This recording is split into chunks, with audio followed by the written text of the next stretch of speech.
بسم اللہ الرحمن الرحیم۔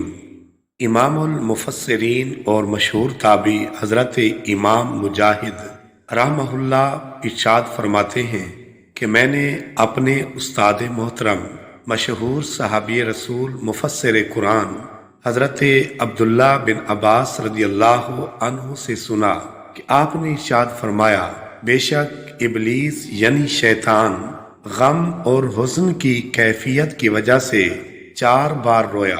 پہلی بار اس وقت رویا جب اس پر اللہ تعالیٰ کی لعنت ہوئی۔